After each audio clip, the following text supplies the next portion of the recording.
मेरे को छुट्टी देने कहा. He sent the telegram. And now previous fellow was a British and didn't know about it. I said, देखो ये ऐसे application है तो गलत बात है. Took up the matter. Then I discovered that all Bihari labor has to go to their homeland in May, June, because otherwise they will not get part of the harvest. So there used to be on the average 8 to 10 weeks, all Bihari labor used to go away. So I went and studied the whole thing in Byrne and Company, Jessup, Braithwaite's, and very similar trend. Then I discussed with all the Bihari labor. I said, देखो, you go, how many weeks you need to go? So they all agreed that we need to go 5 to 6 weeks. I said, okay, you go 1 or 2 weeks like separately.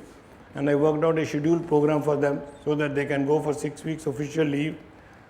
And the absenteeism came down to 12% from 24%. In fact, I wrote a article on absenteeism in Calcutta because I studied the whole thing, and I used to call it the summer hump. And during puja days, 45% absenteeism, that is used to be called the puja bulge kind of a thing. But this is the way things happened.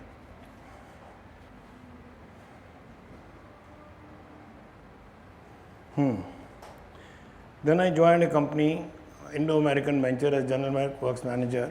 I was in America. This is in 65.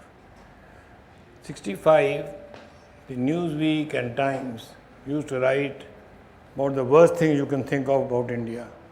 India is a country of beggars, India this, India that. Nothing right written about India. Mr. Hallowell, the company was 300th privately owned company in the fortune figures, invited me into his house, very nice person. His wife Margaret said, do I read this article, is it right about India? I said yes. Next time, the second article came in Newsweek, is this right? I said yes. But before I leave, I will give you an answer for this. So I bought a camera. Jenkintown was half an hour drive from Philadelphia. So I used to go to Philadelphia over the weekend. I'll take the photographs of the worst ghettos, broken, fighting, people crossing when there is written, don't cross. All the worst things I could possibly take. In the 6 weeks, I went on the weekends, I took them. I collected about 100 photographs. I serially ordered in the worst ones first. Last dinner when I went there, I said, it has been nice to be in your country, and I'm taking some photographs with me to show it to my family. So I handed over these photographs to Mrs. Hallowell. She looked at 1, 2, 3, 4, and she threw the photographs. That's not America. Well, I said, I bought an American camera. I've been in America. I am not a good photographer, but I have taken photographs. Is there anything wrong in it? I said, but you know, Mr. Maini, this is not America. I said, oh. But I said, these are American photographs. Yes.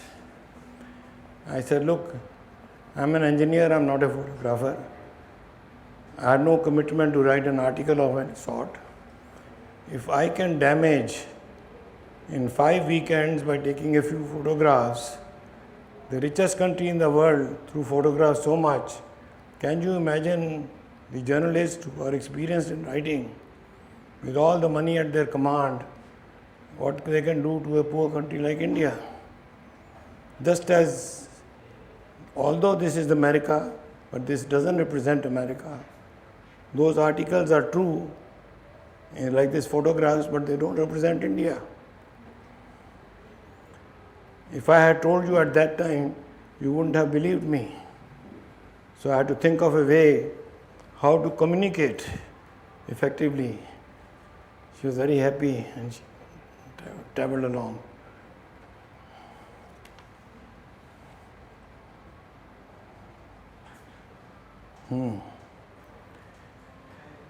We started the company in Thana, and I discussed with the managing director. I said, look, we can, the Americans want us to finish it in 9 months, but I think we can finish it even earlier if we want. I said, Mr. Maini, it will be a great idea, because this 9 months already is a very tight budget. So I said, fine, all the senior people, 2-3 were married, rest were not. I bought a shed next door, put everybody in there, put music system there.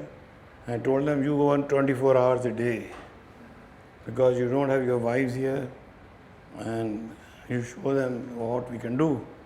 And free food, music system is here. Whenever you feel like working, you work. And let's see if we can finish it in 6 months. We finished in 7 months. 5 Americans we had, when they saw all the Indians are working 12 hours, 14 hours, they also started working 12 hours, 14 hours. Instead of 5 days, they started working 6 days. So they were very surprised when we finished in the 7 months. And I said, now we have to give them, because they have saved us 2 months, so profit will start 2 months earlier. We should give them an installation bonus. The chairman of the company disagreed. We haven't made any money, so from where we will pay? He said, no, but it has been agreed to, and I was an authorized signatory before they could do anything else. Whatever was decided earlier on with the managing director, I paid the installation bonus and resigned from the company. But the Americans sent a very nice letter that we didn't expect you to finish in 1 year. So we are surprised the Indians have finished in 7 months.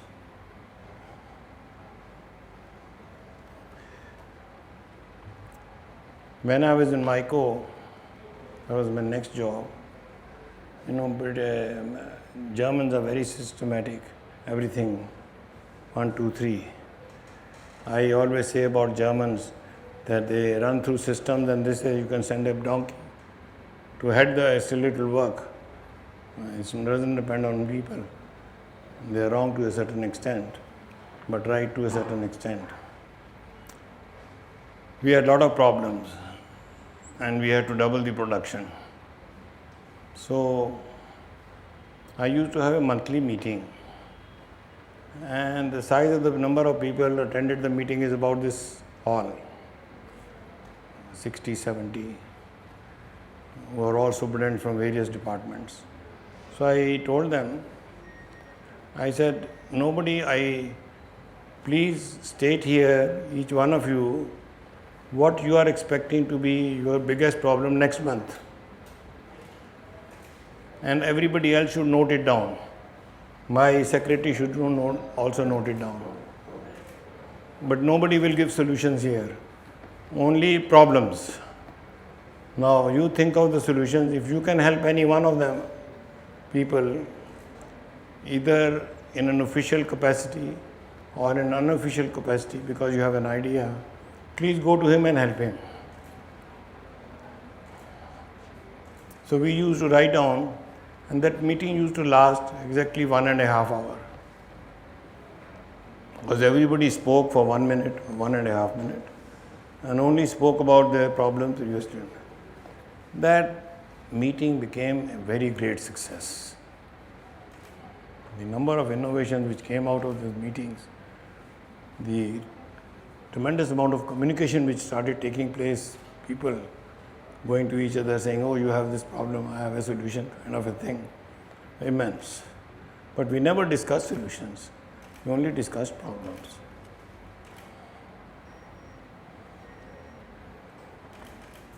In MICO, they used to do very well, and instead of paying 20% bonus, they used to pay 30% bonus.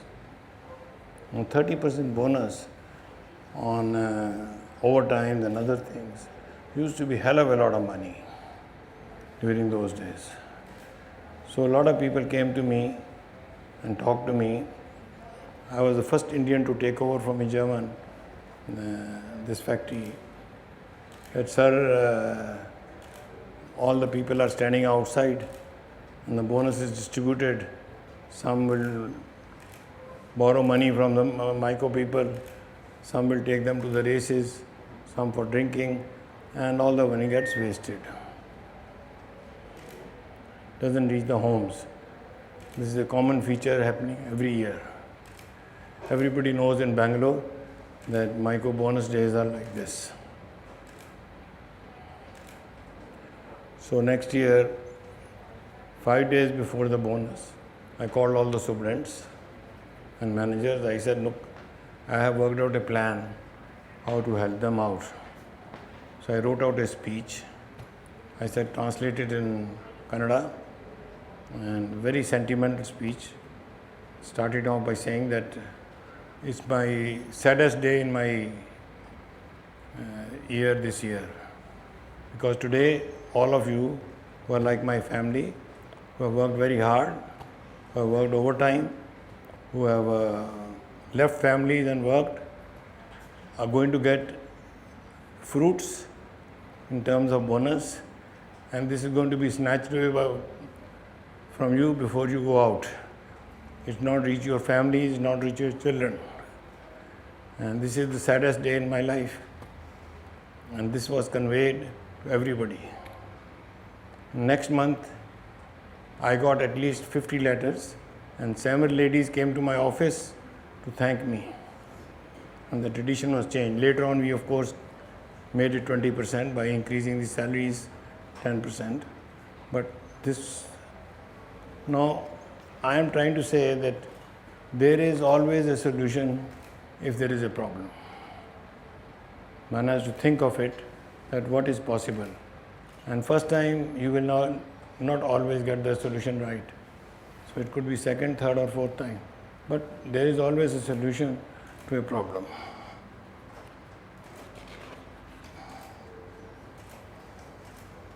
I had 15 years of experience by now. I was 40 years of age. And Myco was not going to make Indian a managing director. So I didn't think I had any job to do if I continued with Myco. And I didn't want to waste my life drinking away and playing golf all the time. So I said, what should I do? Now, right from the time I passed my engineering till now, I developed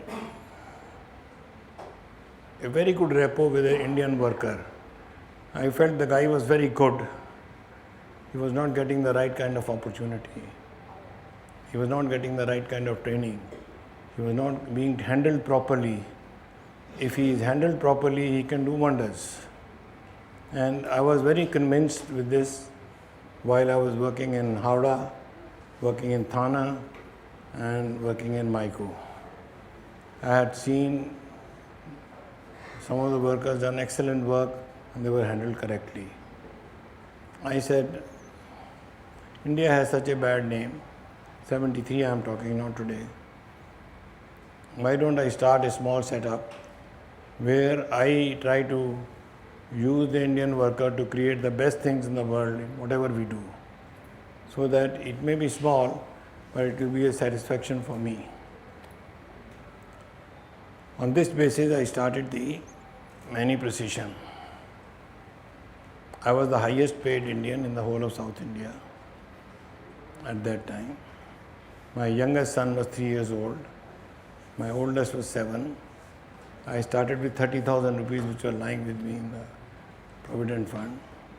And all my friends said that you are the daftest person under the sun to leave the company this time and start on your own. I said, fine. I said, no, I think what I am going to do is going to give me happiness. So I am going to do it. I was very confident of it.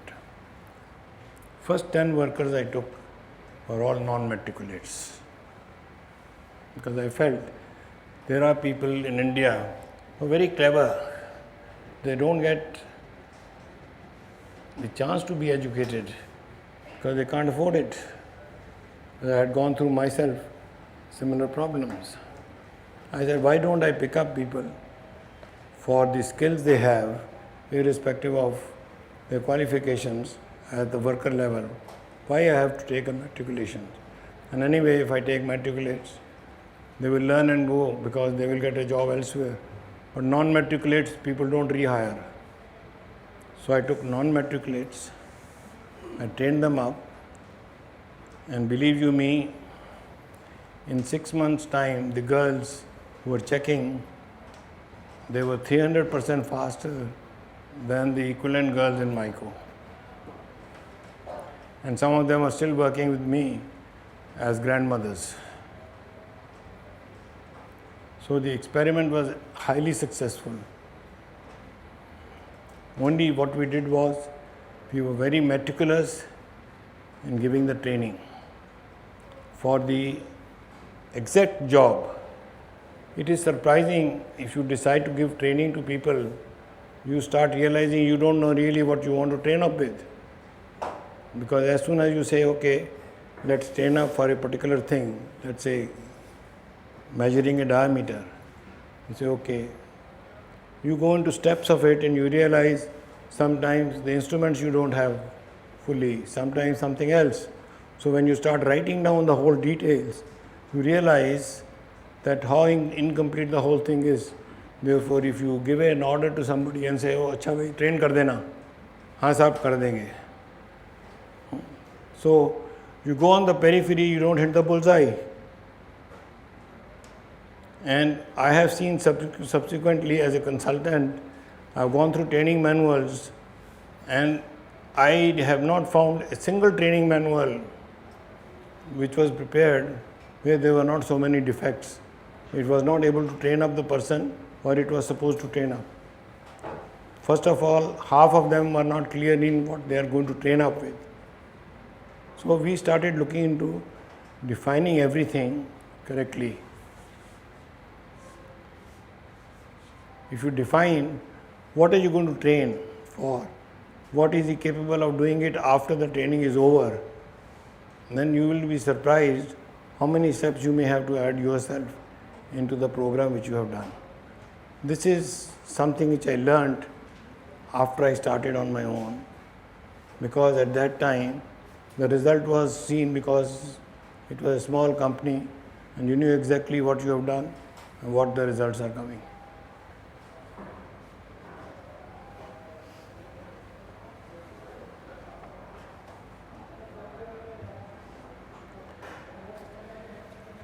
I had at that time decided that I will not sell my components in India. I will sell to the best companies in Europe. So I made a plan that since I have good connections with Bosch, and Bosch was very well known in Europe, so Bosch was my first customer. Then it was easy for me to go to a small company in Europe and say I am a supplier to Bosch. They won't believe. So you have to give a telephone number of the purchaser, he will give a ring and say, fine, okay, we agree. Now, a single man with a small organization, they will give a list of components and say that you estimate and let us know the price. I had no time. So I told them, I have worked out your average cost in America and Europe. Whatever is your cost, landed cost today, I will give you 20% cheaper. That's my price. Now you give me your cost and reduce 20% and tell me you will pay me so much, and this is okay with me. If you are telling the truth, then we will be supplying to you. If you are telling a lie, giving me wrong advice, I'll supply, make some loss and stop supplying to you. It worked wonders. I had a number of people and very good agents, and I didn't have to work. Otherwise, how to find out at what price they buy? As a stranger, you go first time, you can't go twice to Sweden or Denmark.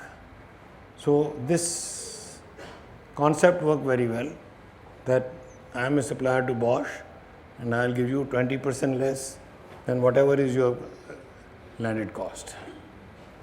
And based on that, I built a fairly good business. We are one of the largest supplier of precision components today from the country to the automotive industry in the world. In fact, 5 years ago, when we were inaugurating our new place, I told my son, I said, you invite everybody in January because everybody wants to come from Europe and America in January here. So they have holidays and the weather is good and it's snowing there and the rest of it. You know, we didn't realize that more or less 90% accepted our invitation.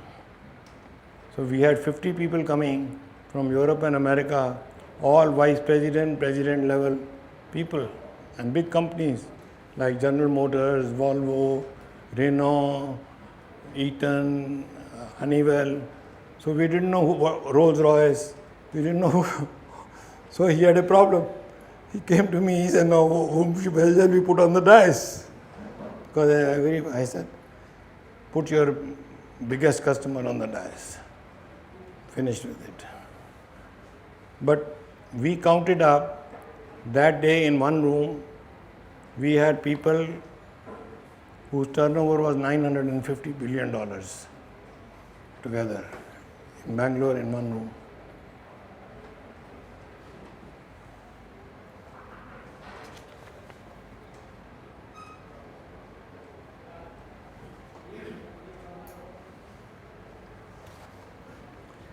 In the group, we had a concept. Concept was pick up the best technology from Europe or America. Don't invent the wheel again. Have a very good R&D setup within the company, within the group. Learn everything from them and go further ahead. In fact, all our companies had R&D departments and still have, which are recognized by the DST Director of Science and Technology. When we started making the handling equipment,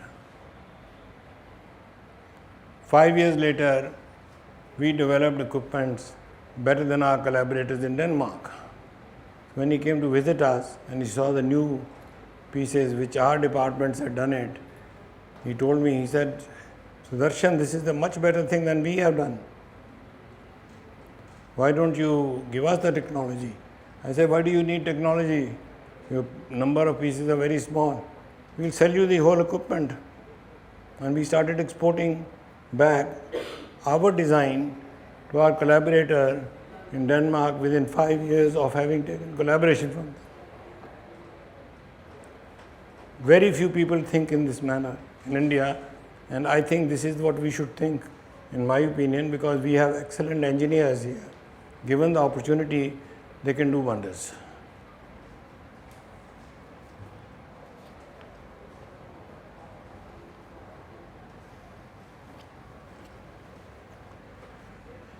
Quality has been always our hallmark, but customer service has been also a very important aspect, in fact the most important aspect.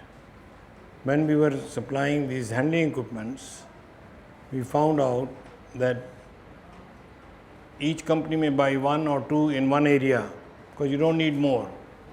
So in case that equipment does not work or is broken down, then the efficiency of that area becomes practically nil. So that gave me an idea how to improve the uptime of these equipments. We had maybe 35 or 36 of them in Maruti at that time running. I went to Maruti at that time. This must be 15-20 years ago. I told them, I said, look, I have an idea if you would like to try out. Give us 2 cupboards. We will put our spare parts at our cost here. I'll place a man at my cost in your factory. All he will do is, whenever any one of your equipments is broken, he will go and immediately rectify it. If it is likely to break, he will replace it in the night. He will do everything, keep your equipments up, help your maintenance department, and once in a month we will give you a bill only for the whatever spare parts we have used. You have a right to cut out some of them if they are under warranty. Whatever you approve, we will accept it without any discussions with you. Fine. It worked wonders for 3 months. They came back to us, Mr. Maini, give us 5 people, not 1. And we will only buy from you. That scheme we called Complete Customer Care, CCC. You know, today it's running with almost all the large companies. When Ford started the plant in Chennai, we had the same stuff with them. We had 6 people working. Ford has a setup,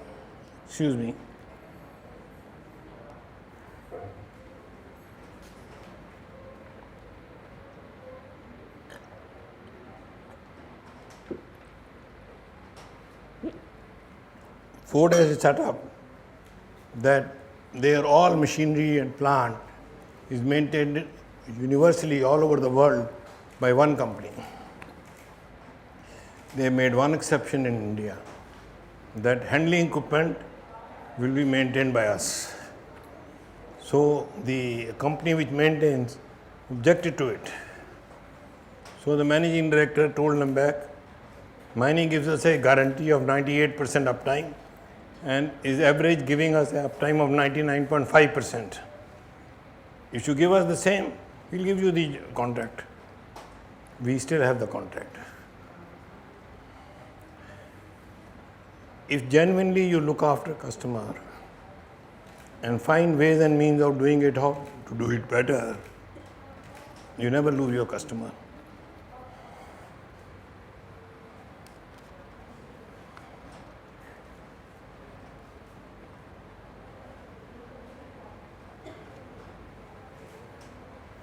Our first logo was Karma Parama Dharma, work is worshipped. We changed it over to where reliability replaces probability, because everybody in Europe didn't understand what is Karma Parama Dharma. So I had to explain work is worship and everything else.